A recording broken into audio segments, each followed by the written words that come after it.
يعني طلع موقف السيد الهجري متقدم عنكم 10 مرات.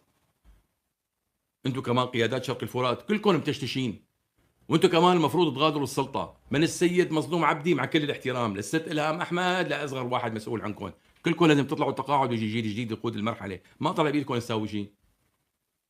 ما في غير بتوعدوا العالم وبتصير معارك وبتموت الناس وبتطلعوا بتلاقوا مبررات، شعبنا العظيم وشعبنا العظيم، إيه شعبنا عظيم بس أنتم مو عظماء. أنتم مو عظماء، صوتوا شركاء مع سلطة الشرع اليوم أنتم حبيبي. سيبان حما صار نائب أبو قصرة وزير الدفاع تبع سلطة الجولاني، تبع سلطة الشرع عفوًا. يعني نحن لمّا عم ننتقد هي السلطة تبع الشرع معناتها عم ننتقدكم لإلكم كمان، ما أنتم صرتوا شركاء معاهم. أرمى باللغة الكردية ما عم تقدروا تحطوا، وين اللغة وين كان النضال اللي صار لي عمّال ناضل فيه 7 8 سنين؟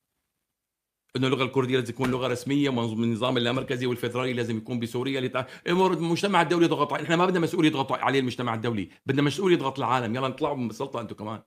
أنتم مانكم أنظم منهم يا جماعة أبو محمد. يعني مشان الناس ما يفكرون عندي خيار وفقوس، لا هدول نجحوا بمشروعهم ولا هدول نجحوا بوعودهم، فاثنيناتكم لازم تغيروا السطلة أنتم.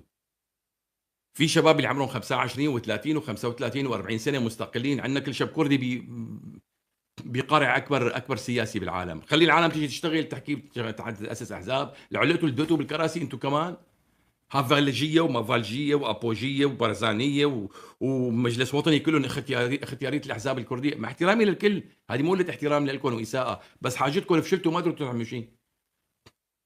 150,000 مقاتل وعندنا قوات بسد عين الشمس وتحالف دولي ما قدرتوا تدافعوا عن الشيخ مقصود هالقد حارتين ما قدرتوا تدافعوا عنّن. يعني لو ما دخلت فرنسا والمجتمع الدولي يمكن كانوا وصلوا الجماعة على حدود الروسية. أنتم ما عندكم قرار، ضحكوا علينا الأمريكان، خدعونا الروس، خدعونا، إحنا ما بدنا حكام وضباط ومسؤولين نضحك عليهم، هذا الشق الكردي كمان يعني. فأنتم بدكم مثل سطر دمشق متشتشين مع بعضكم، قال اجتمع المنحوس مع خايب الرجا.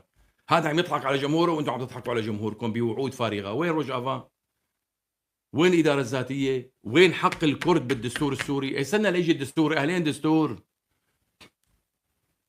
وين الدستور؟ أكلوا الحمار. أي دستور؟ اندماج ومن اندماج شوي تاني لك قارمة باللغة الكردية، يعني طبيعي منطقة فيها غالبية كردية ينكتب باللغة التانية، أخي ضيوف اعتبروهم. في ناس ما بيعرفوا يحكوا عربي يا أخي، ما بيعرفوا يقروا عربي، اكتبوا لهم بالكردية القارمة تبعهم شو بصير؟ ما قدروا. هدول بدهم يجيبوا لكم اللغة الكردية لغة